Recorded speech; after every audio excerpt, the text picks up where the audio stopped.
Hello and welcome to this revision of electronics. तो यहाँ पर हम लोग सेमीकंडक्टर के बारे में बात करेंगे। इलेक्ट्रॉनिक्स का ये एक रिवीजन है। देखिए भाई, ऐसा होता है कि प्योर सेमीकंडक्टर जो हमारे पास होता है उसके अंदर all the atoms are of the same type. लेकिन अब हम क्या करते हैं, हमारे पास जो प्योर सेमीकंडक्टर है उसमें हम कुछ डोपिंग कर देते हैं। तो डोपिंग हम दो तरह से कर सकते हैं। एक तो हम मिला सकते हैं पेंटावैलेंट, और दूसरा मिला सकते हैं ऐसे मॉलिक्यूल जो कि ट्राईवैलेंट हैं। पेंटावैलेंट क्या होते हैं, आउटर मोस्ट ऑर्बिट में 5 इलेक्ट्रॉन होते हैं और ट्राईवैलेंट के आउटर मोस्ट ऑर्बिट में 3 इलेक्ट्रॉन होते हैं। तो देखिए क्या होता है, अगर आपने किसी प्योर सेमीकंडक्टर में पेंटावैलेंट मिलाया तो जो पेंटावैलेंट एटम होता है वो 4 इलेक्ट्रॉनों का तो यूज कर लेता है बॉन्डिंग बनाने में चार तरफ, लेकिन जो 5वां इलेक्ट्रॉन होता है उसको डोनेट कर देता है। तो आप देखो यहाँ पर ये सारे एटम अब अपना अपना इलेक्ट्रॉन डोनेट कर चुके हैं। ये इलेक्ट्रॉन हैं जो कि घूम रहे हैं क्रिस्टल के अंदर। तो एकदम से डोनर आयंस यानी पेंटावैलेंट इम्प्योरिटी की वजह से इलेक्ट्रॉनों की संख्या बढ़ गई, तो इलेक्ट्रॉन मेजॉरिटी में हो गए और जो होल्स थे वो माइनॉरिटी में बचे। वहीं दूसरी तरफ जब ट्राईवैलेंट इम्प्योरिटी आप मिलाते हो तो ट्राईवैलेंट इम्प्योरिटी का जो एटम होता है उसको 4 बॉन्ड बनाने के लिए 4 इलेक्ट्रॉन चाहिए, लेकिन उसके पास 3 ही इलेक्ट्रॉन होते हैं। तो एक इलेक्ट्रॉन की डेफिशिएंसी होती है और डेफिशिएंसी ऑफ इलेक्ट्रॉन को ही हम होल कहते हैं। तो एकदम से हमारे इस मटेरियल के अंदर जो होल्स होते हैं उनकी संख्या बढ़ जाती है एज कम्पेयर टू इलेक्ट्रॉन्स। तो होल्स मेजॉरिटी में आ जाते हैं, इलेक्ट्रॉन माइनॉरिटी में हो जाते हैं। तो पी टाइप सेमीकंडक्टर को पी टाइप इसलिए कहते हैं क्योंकि वहाँ पर जो पॉजिटिव नेचर के होल्स हैं दे आर इन मेजॉरिटी, और एन टाइप को एन इसलिए कहते हैं क्योंकि वहाँ पर निगेटिव नेचर के जो इलेक्ट्रॉन्स हैं दे आर इन मेजॉरिटी। तो इस वजह से इसको पी टाइप एन टाइप कहते हैं। आपने जब एक P type N type material को जोड़ दिया आपस में तो क्या बन जाएगा, वहाँ पर एक पी एन जंक्शन बन जाएगा। तो आप देख रहे हो यहाँ पी टाइप रीजन है, ये एन टाइप रीजन है, जहाँ मिले हैं वहाँ पर एक जंक्शन बन गया। और जहाँ ये जॉइंट है जिसको हम जंक्शन कह रहे हैं वहाँ पर आप देखो पॉजिटिव और निगेटिव आयन की लेयरें बन गई हैं। ये लेयर क्यों बनती हैं, क्योंकि यहाँ पर जो इलेक्ट्रॉन है जब डिफ्यूज करके पी टाइप में जाते हैं तो यहाँ पर जो एक्सेप्टर एटम है उनको कैप्चर कर लेता है, तो होल गायब हो जाता है, लेकिन निगेटिव आयन यहाँ बच जाते हैं, पॉजिटिव आयन यहाँ हो जाते हैं। इसकी अपनी थिकनेस होती है और इस रीजन को हम डिप्लीशन लेयर कहते हैं, क्योंकि यहाँ से सारे भी मूविंग चार्जेस जो होते हैं, जैसे चार्ज कैरियर इलेक्ट्रॉन ले लो या चार्ज कैरियर होल ले लो, ये यहाँ से गायब हो जाते हैं। अब आप देखो यहाँ पर एक चीज़ आप देख रहे हो कि नो बायस। नो बायस का मतलब आपने बाहर से कोई भी बैटरी यहाँ पर नहीं लगाई है। तो बाहर से कोई बैटरी नहीं लगी है तो यहाँ कोई बायसिंग नहीं है। तो इस वजह से यहाँ पर कोई भी ड्रेन करंट, आपको कोई भी चार्ज का मूवमेंट सर्किट को क्लोज में नहीं मिल रहा है, सो आपकी कोई भी करंट यहाँ पर फ्लो नहीं होगी। ये डायग्राम एक ऐसे डायोड का है जो कि नॉर्मली हम कमर्शियली पाते हैं अपने सर्किट में लगाने के लिए। अब देखो यहाँ पर बायसिंग शुरू हो गई। तो बायसिंग में आपने क्या किया, बायसिंग के दौरान आपने अपने ट्रांजिस्टर अपने डायोड में आपने पी टाइप को जोड़ दिया प्लस से और एन टाइप को जोड़ दिया बैटरी के माइनस से। ऐसा करने से क्या हुआ कि जो बैटरी के इलेक्ट्रॉन हैं, आप ऐसे मान सकते हो कि ये इलेक्ट्रॉन एक रास्ता पा जाते हैं और इस रास्ते से वो इस तरफ पहुंचेंगे एन में और यहाँ के इलेक्ट्रॉनों को पुश करेंगे। तो इलेक्ट्रॉनों को जब पुश करेंगे तो इलेक्ट्रॉन उस धक्के से आगे बढ़ेंगे और जंक्शन को क्रॉस करना चाहेंगे। लेकिन यहाँ पर एक इशू फंसेगा कि क्या इलेक्ट्रॉनों की इतनी एनर्जी है कि जंक्शन को पार कर सकते हैं। तो शुरुआत में उतनी एनर्जी नहीं रहेगी। तो आप देख रहे हो इस डायग्राम में कि जब आपने उनको 0.1 वोल्ट दिया तो इलेक्ट्रॉनों को इतनी एनर्जी नहीं मिली कि वो इसको पार कर पाएँ। इलेक्ट्रॉनों को जब पार करने की एनर्जी नहीं मिलेगी तो सर्किट में कोई करंट फ्लो नहीं होगा। लेकिन आपने 0.2 किया, कुछ नहीं हुआ, 0.3 पे भी कुछ नहीं हुआ, 0.4 पे आप देखो थोड़ी सी करंट बढ़ रही है। ये थोड़ी सी करंट क्यों बढ़ी, क्योंकि कुछ इलेक्ट्रॉन अब ऐसे हैं जो इस धक्के की वजह से इस जंक्शन को क्रॉस कर जा रहे हैं।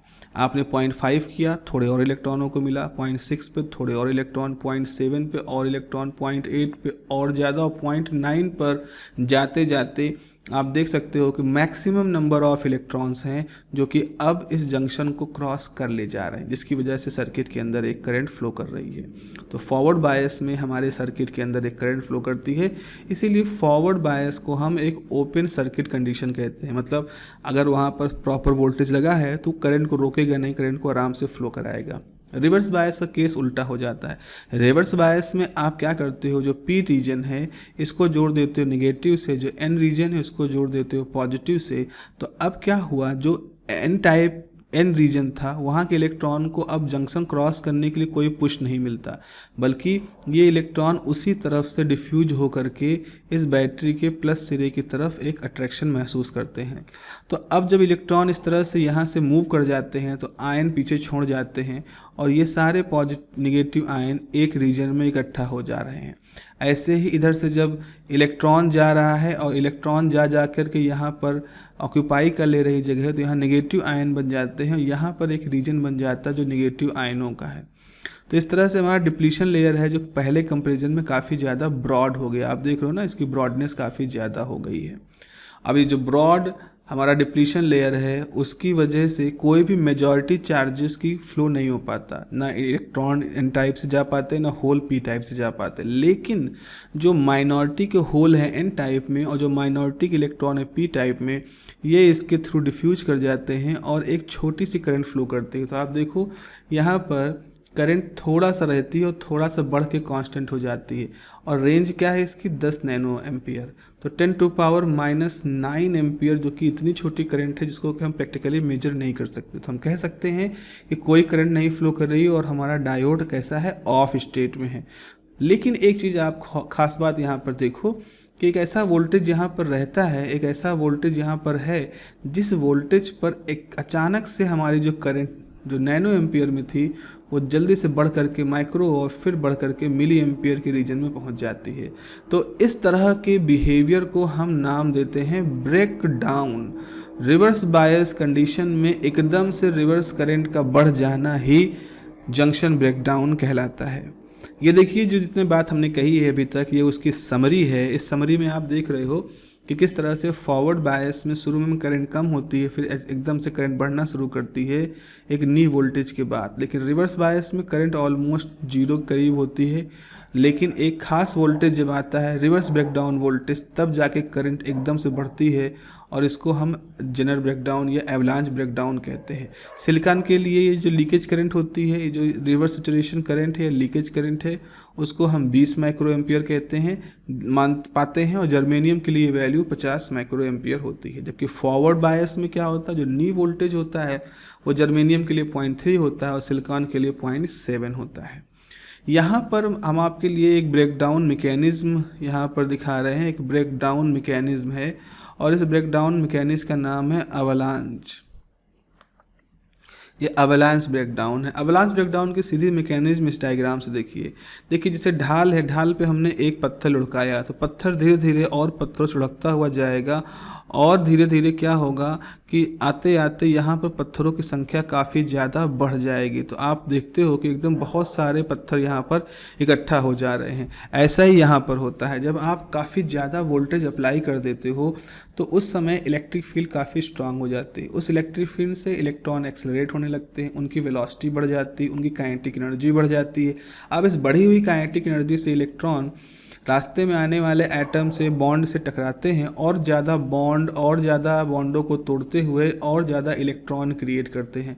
तो एक इलेक्ट्रॉन से शुरू हुई कहानी धीरे धीरे आपस में एक चेन रिएक्शन की तरह से बढ़ती रहती है और थोड़ी देर का मतलब होता है within few millisecond एकदम से बहुत सारे इलेक्ट्रॉन जंक्शन को क्रॉस कर जाते हैं और इसी वजह से हमारे रिवर्स करंट जो है वो एकदम से नैनो एम्पियर से बढ़ करके मिली एम्पियर करीब 10⁶ 1,00,000 गुने का वहाँ पर अंतर आ जाता है। इस तरह की प्रक्रिया को हम अवलांच ब्रेकडाउन कहते हैं।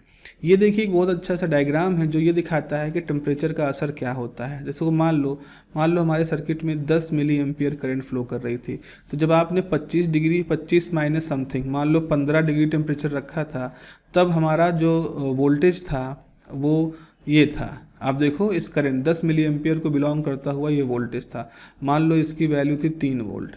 लेकिन जैसे ही आपने वोल्टेज को 15 से बढ़ा के 25 कर दिया तो ये वोल्टेज घट करके हो गया 2 वोल्ट। और जैसे आपने 25 माइनस 5 यानी कि मान लीजिए आपने 20 वोल्ट कर दिया, 20 डिग्री सेंटीग्रेड कर दिया, तो 20 डिग्री सेंटीग्रेड पर ये वैल्यू घट के हो गई 1। तो आप देख रहे हो टेम्परेचर बढ़ाने के साथ साथ टेम्परेचर बढ़ने के साथ साथ उसी करंट के लिए जो ज़रूरी फॉरवर्ड बायस वोल्टेज था उसकी वैल्यू लगातार घट रही है। ऐसा क्यों होता है? क्योंकि सिंपल सी बात है, जब आपने टेम्परेचर बढ़ाया तो टेम्परेचर बढ़ने के साथ साथ थर्मल एनर्जी की वजह से जो काइनेटिक एनर्जी है इलेक्ट्रॉनों की वो बढ़ गई। जब काइनेटिक एनर्जी बढ़ गई तो इलेक्ट्रॉनों की ओवरऑल एनर्जी बढ़ जाएगी। ओवरऑल एनर्जी बढ़ने पर अब उनको थोड़ी सी एनर्जी की ज़रूरत होगी ताकि वो बॉन्ड को वो जंक्शन को पार कर पाएँ। तो जंक्शन को पार करने के लिए अब आपको बहुत ज़्यादा एनर्जी नहीं लगानी है, आपको सिर्फ 1 वोल्ट तक की वोल्टेज दे दोगे तो बड़ी संख्या में इलेक्ट्रॉन जो हैं वो जंक्शन को पार कर लेंगे, क्योंकि टेम्परेचर ज़्यादा होने की वजह से ऑलरेडी उनके पास थर्मल एनर्जी काफ़ी ज़्यादा है।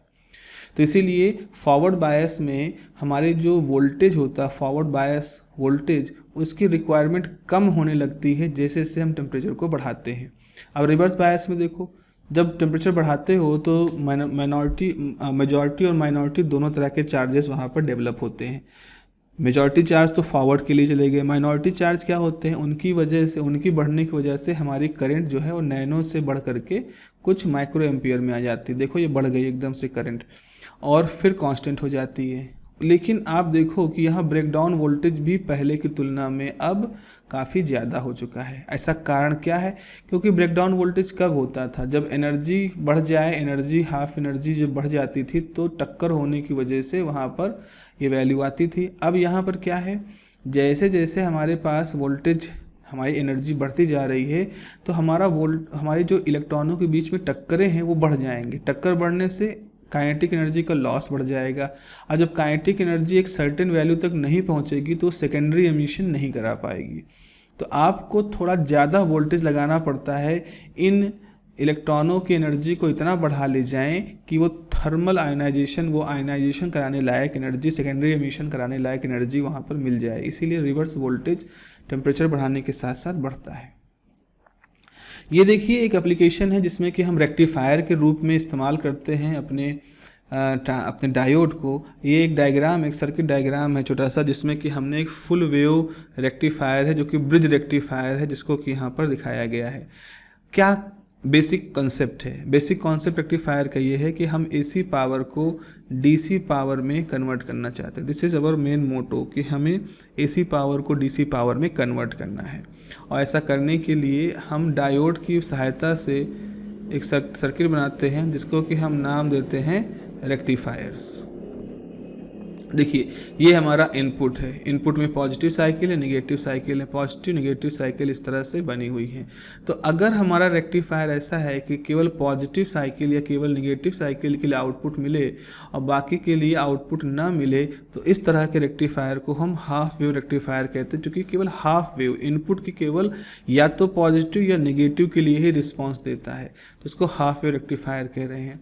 वहीं पर अगर हमारा रेक्टिफायर ऐसा है कि दोनों प्लस माइनस साइकिल के लिए आउटपुट दे, तो हमारा जो कंटिन्यूअस किस्म का जो आउटपुट मिल रहा है इसको फुल वेव रेक्टिफायर कहते हैं। तो इनपुट वेव का कितना हिस्से के लिए आउटपुट रिस्पॉन्ड कर रहा है, इस बेसिस पर हमारे पास half wave, full wave rectifier होते हैं। हाफ वेव में केवल सिंगल डायोड इस्तेमाल होता है और फुल वेव में 2 डायोड जो होते हैं उनका हम लोग इस्तेमाल करते हैं।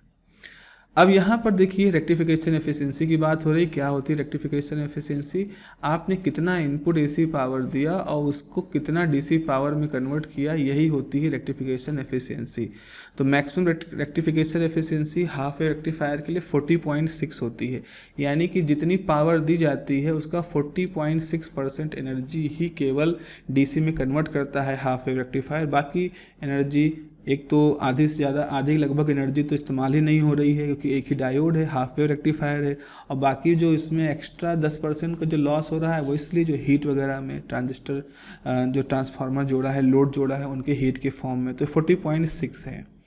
अब हम यहाँ पर एग्जाम्पल देख रहे हैं फुल वेव रेक्टिफायर का। तो फुल वेव रेक्टिफायर में हम 4 डायोड लगाते हैं, D1, D2, D3, D4, और ये 4 डायोड एक खास तरह के अरेंजमेंट में जुड़े हैं, इसको हम ब्रिज अरेंजमेंट कहते हैं। तो ये आपके पास वो एक प्रैक्टिकल सर्किट डायग्राम है जहां आप ये 4 डायोड जुड़े हुए देख रहे हो। एक कैपेसिटर है, 1000 माइक्रोफैरेड का LED है, और ये हमारे पास एक रजिस्टर है, यहाँ पर एक रजिस्टर है, और इसके साथ अभी ट्रांसफार्मर लगता है।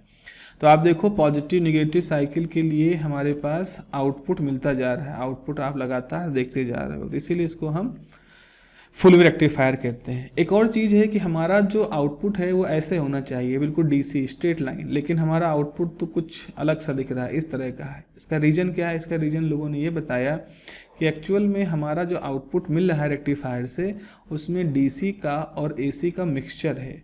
वहाँ पर डीसी की डायरेक्ट करंट वैल्यू तो है, साथ ही साथ एसी की आरएमएस वैल्यू भी है। तो ये जो आरएमएस वैल्यू है, इसी की वजह से इस तरह के रिपल्स आपको ये उतार चढ़ाव दिखाई पड़ रहे हैं। अगर हम इनको कैलकुलेट कर लें तो ये मालूम चल जाएगा कि हमारे डीसी कंपोनेंट में कितने एसी कंपोनेंट की मिलावट है। तो उस चीज़ को हम रिपल फैक्टर नाम देते हैं। अब रिपल फैक्टर का ये हमारे पास एक फॉर्मूला है।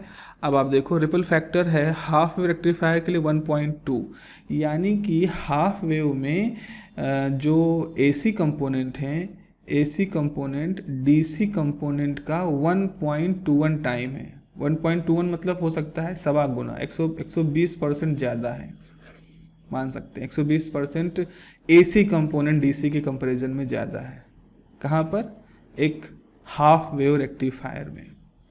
अच्छा, फुल वेव में क्या होता है? फुल वेव में वैल्यू 4 पॉइंट है, यानी कि जो एसी कंपोनेंट हैं वो डीसी कंपोनेंट का 0.48 है। 0.48 को हाफ मान लो लगभग, तो आप कहते हो कि एसी कंपोनेंट की मात्रा डीसी कंपोनेंट की तुलना में आधी है, तो यानी कि हमारा फुल वेव रेक्टिफायर बेटर है।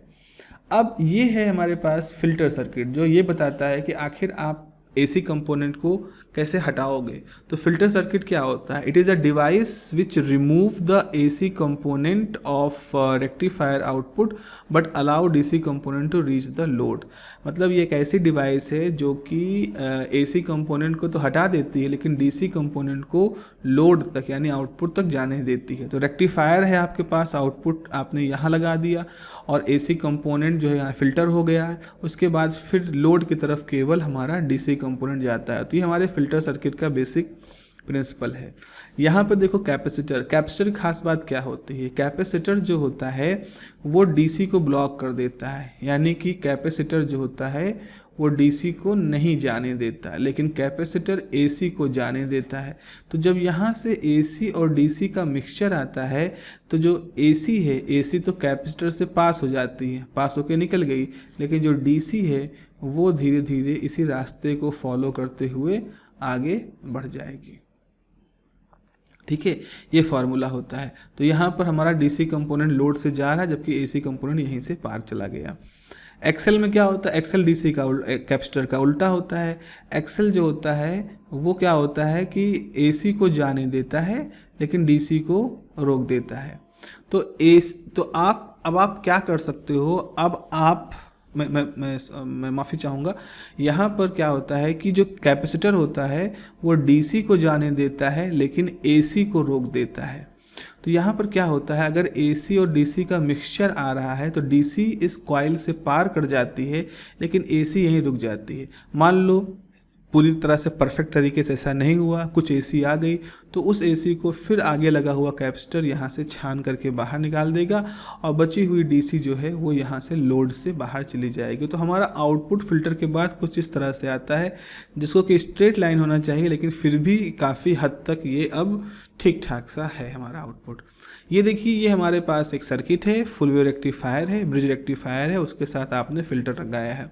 तो यहाँ आपके पास प्योर एसी है, प्योर एसी से यहाँ फ़िल्टर करता है, फ़िल्टर करने के बाद यहाँ एसी प्लस डीसी का मिक्सचर आता है, एसी यहाँ से हट जाती है और डीसी हमारा लोड की तरफ चला जाता है और हमें आउटपुट में प्योर लोड पर प्योर डीसी करंट मिलती है। तो इस तरह से ब्रिज रेक्टिफायर हमारा काम करता है। So this is all about this whole discussion.